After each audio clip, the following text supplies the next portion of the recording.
Hey guys, so today or this week we are talking about the bureaucracy. The bureaucracy.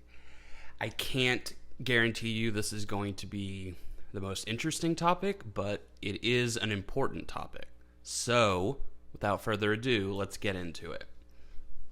So, the bureaucracy is tasked with implementing policies passed by Congress and the president, as well as policies that are adjudicated by the courts.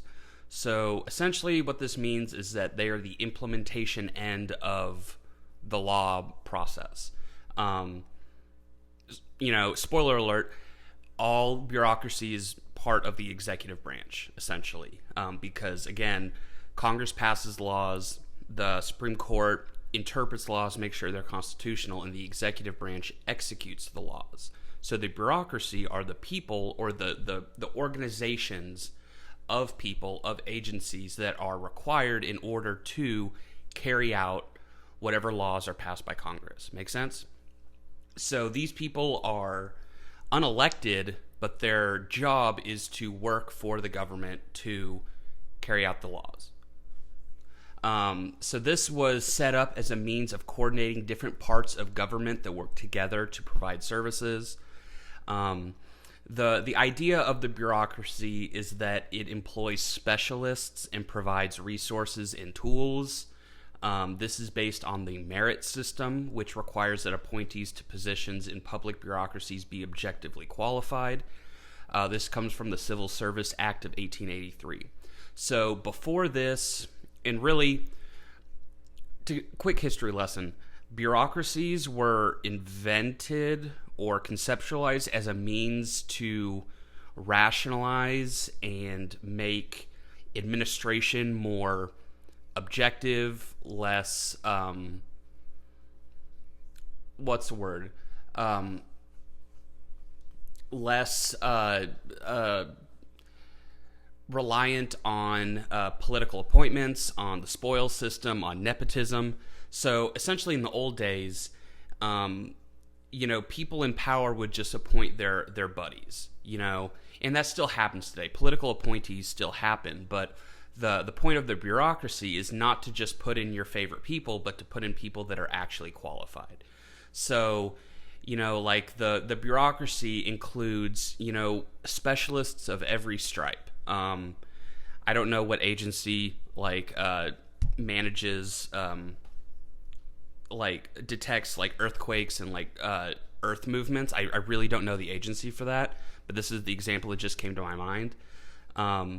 Those agencies employ qualified geologists, and I was just thinking, where does a geologist actually go? What do they do? They work, obviously they're scientists, they work for, agencies, but essentially they're, it's not like that's the only thing geologists do, but you would get hired by whatever agency that is to detect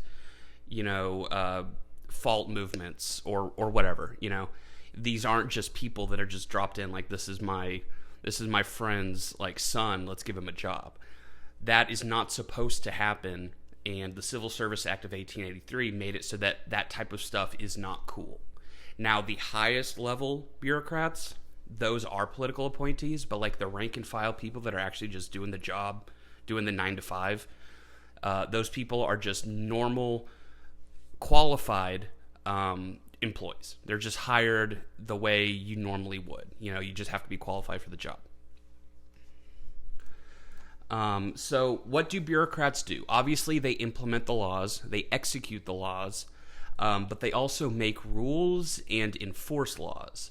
So bureaucrats, when they make rules, they issue rules to guide the implementation of laws. So an example, let's say Congress passes a law that says you need clean drinking water. It's okay, cool. What determines what clean drinking water is? If Congress doesn't make it clear, the bureaucrats do. So the bureaucrat's job is also to determine what factors are commensurate with the law. So in this case, what factors actually determine clean drinking water? Again, they are not elected, but they do have the task of sometimes making up the rules, not making them up, but determining the rules because the Congress didn't do it. So that's important. The bureaucracy does have a lot of power.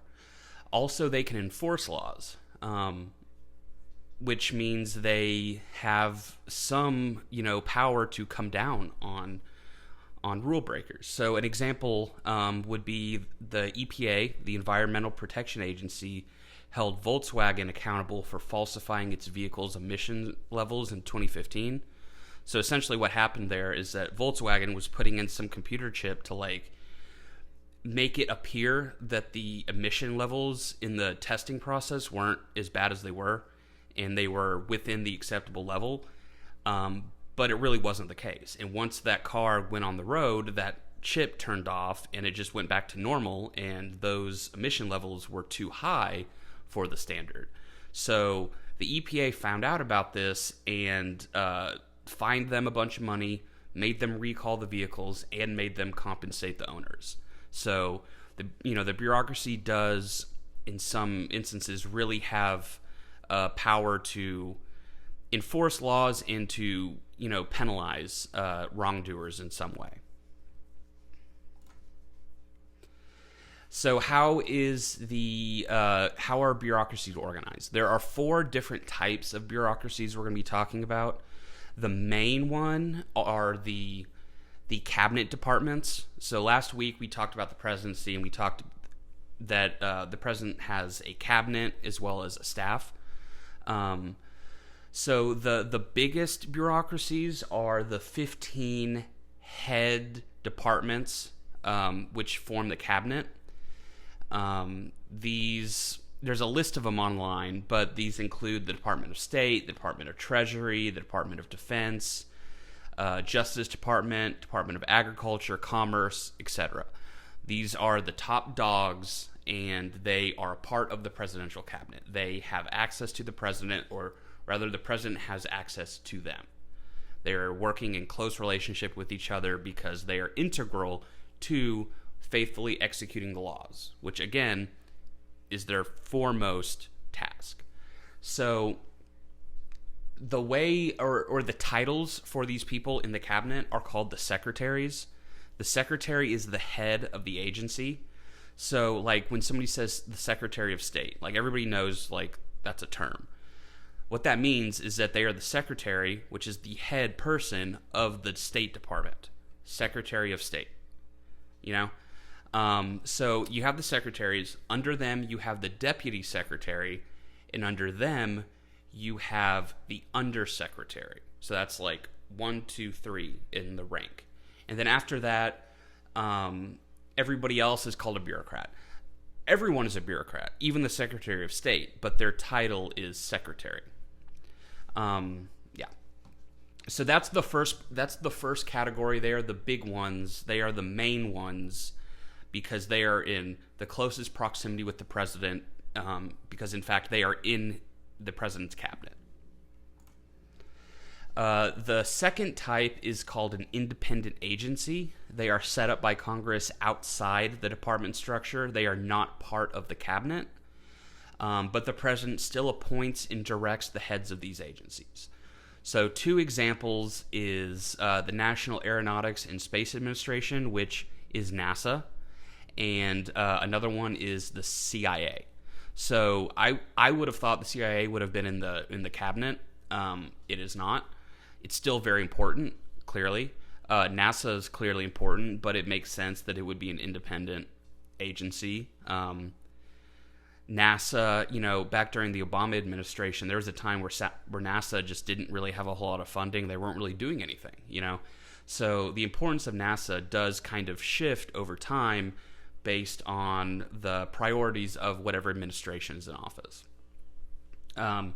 The third kind is a government corporation, which is a government agency that performs market-oriented public service. An example would be Amtrak. Amtrak is a rail network, railroad transportation network that services the 48 contiguous states, does not service Alaska or Hawaii, but essentially is a national transportation service. And this is a government agency, but it operates the way a business would. It does have a profit motive, or it does operate in the space where it is able to compete with private companies. Make sense? Okay. And then the last is the independent regulatory commissions, which two examples, or the big example is the FCC. So the FCC regulates what you can and can't say, essentially, on the air. That's why the Eminem song was, said that the FCC won't let me be. The FCC is cracking down on Eminem and others because they regulate what is accepted speech. That's the bureaucracy for you. So, what are the goals of the bureaucracy? In addition to executing the laws, they do have a purpose. One of them is to promote the public good. The second is to promote national security, and the third is to not regulate but maintain a strong economy. So we'll go through these a little bit respectively. So promoting the public good. This would mean like providing public services, building infrastructure, enacting regulations, etc. Clean drinking water, like we were talking about, that would be a public welfare situation.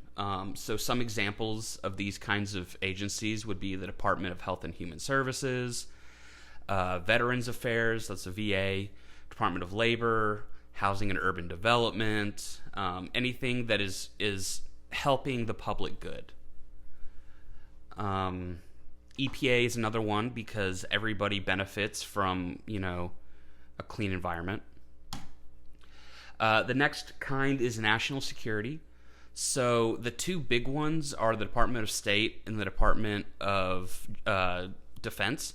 So the Department of State, or the State Department, is essentially the international relations wing of the executive branch.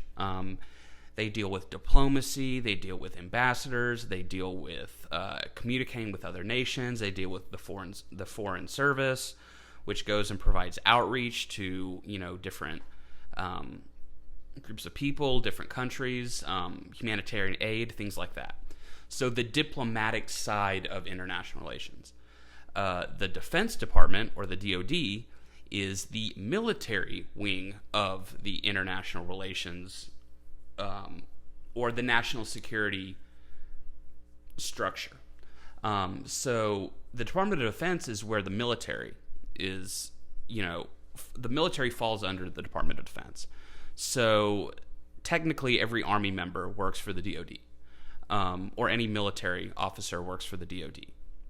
So they are the counterpoint to the State Department, because the State Department is more diplomacy, Defense Department is more action. It's intelligence, it's drones, it's, we have a high-level threat, blah, blah, blah, blah, blah, Yeah. And then the last one for national security is the Department of Homeland Security. So the Department of Homeland Security was started, it was a result of the high priority placed on domestic security after the terrorist attacks of September 11th. So the Bush administration, formed the DHS, and they are tasked with essentially keeping tabs on high-level targets or suspects within the country. Mainly, we're dealing with national security threats. We're not dealing with like individual crimes. We're dealing with actual, organized terrorist threats. Now, there's a lot of controversy around this, especially also when you talk about the NSA. So, NSA is the National Security Agency. They also deal with surveillance, and that's where Edward Snowden worked. And you guys may or may not know that whole drama, but essentially, Edward Snowden was a whistleblower that called out a lot of the practices that the American government was doing, where it was, it's not that it was spying on the people directly, but it was storing information where you still had to have a warrant to go look at the information, but the information was stored. So everything you've ever said or done on your phone, even on Snapchat, that is stored somewhere, just so you guys know. There is a record of it.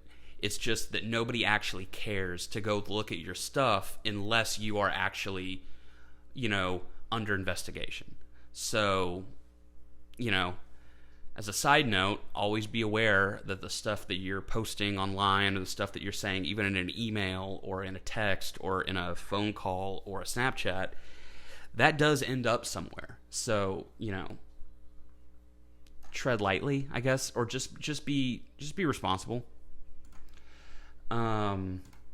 Okay, and the last one is to maintain a strong national economy. So I'm using the term maintain instead of regulate because we are not a socialist country. We do not regulate the economy, but we do try to maintain a strong economy. And mainly this is through the Treasury Department and the Federal Reserve. The Treasury Department collects taxes, again, because the government has the power to tax and spend. They manage the national debt, and they print currency. The Federal Reserve System is the major monetary agency. So monetary policy deals more with interest rates and lending activities. So essentially, an interest rate, all you need to know about this is that, when somebody borrows money, it's never for free. You're always going to have to pay back a little bit more. That's your interest rate. When interest rates are low, it encourages more people to take out loans because money is cheaper. And it's easier to start a business. It's easier to expand. It's easier to hire more people if you can get loans where the interest rate that you're going to have to pay back is really low. So the Federal Reserve will lower the federal interest rate in order to spur more investment in industry, more investment in business. If things are kind of looking like there's going to be a bubble, the same way the bubble burst in 2008 with the housing crisis, the Federal Reserve might raise interest rates so, there's less rampant spending, but there's more stability. So there is a give and take between how low the interest rate should go and whether you're focusing on, spending and growth or stability and maintenance. That's what the Federal Reserve does. Additionally, there are revenue agencies that just bring in money. The government has to bring in money somehow. So another one of these is the ATF, which is the Alcohol, Tobacco, and Firearms, and they collect taxes on those products. Those are called sin taxes. So a sin tax is like a tax on the vice, tax on cigarettes, tax on alcohol, tax on firearms, tax on gambling. Those things are called sin taxes, and it's generally been a way that we allow things like that to exist in the country. We just say that, okay, we're going to tax you for it. You can do that if you want, but we're going to tax you. And then the last revenue-raising agency, of course, is the IRS, the Internal Revenue Service. These collect your income taxes. Always do your taxes. Never cheat on your taxes. You're probably a small fish, and it probably doesn't matter, but if the IRS decides to come for you, they will come for you. So do not make them mad. Okay, so the last thing we want to talk about are the different efforts to promote administrative reform or to reform the bureaucracy, essentially. So the most recent three presidents we'll talk briefly about. President George W. Bush selected skilled subordinates and delegated responsibility. So trying to make it more professional, delegate more responsibility to the actual heads of the agencies, because that's That's a pretty conservative thing to do. That's basically devolution. That's what Reagan did. Give more power back to those people, less power reserved to the chief executive. That's pretty in line with what a conservative would probably do. And just kind of trying to tighten up the process, make it more professional. Obama kept that going in even more focused on employing scientific expertise in government service. So this is where your geologists will come from. We'll just keep using that as an example. President Trump kind of went the other way and raised the specter of the deep state, which are the bureaucrats who exert power independent of political control. And to President Trump's point, there are bureaucrats who exert power independent of political control. Because we just mentioned that in the first slide. Often bureaucrats are tasked with determining what the regulation means, or what constitutes clean water, or something like that. What constitutes, acceptable emissions. And furthermore, they are unelected, and they are able to penalize wrongdoers, as we've said. So, the idea of the deep state, it is a controversial word, but there are bureaucratic systems that exist that do kind of just operate on their own. They can be, the heads of the departments can be switched out for sure. But the bureaucracy kind of runs itself to an extent, especially the more independent organizations. So was President Trump's, railing against the bureaucrats helpful? Who knows? But there is a point to what he was saying. There are powerful bureaucrats that kind of just do their own thing, independent of what the voters want. That is true. Okay, so yeah, that is my lecture on the bureaucracy. Hopefully you guys realize that it is important, even if it's not the most interesting. Bureaucrats are everywhere. I'm a bureaucrat. I'm a Texas bureaucrat because I work technically for the Texas government, because there are laws that say that Texans need to be educated, and I am tasked with executing that law, essentially. It's my job to teach. So bureaucrats are everywhere. They are necessary. Be nice to the person at the DMV. Maybe they're just having a rough day, and we need them. Again, not the most interesting. I'll be the first to give you that, but very much important. Cool, guys. Appreciate it.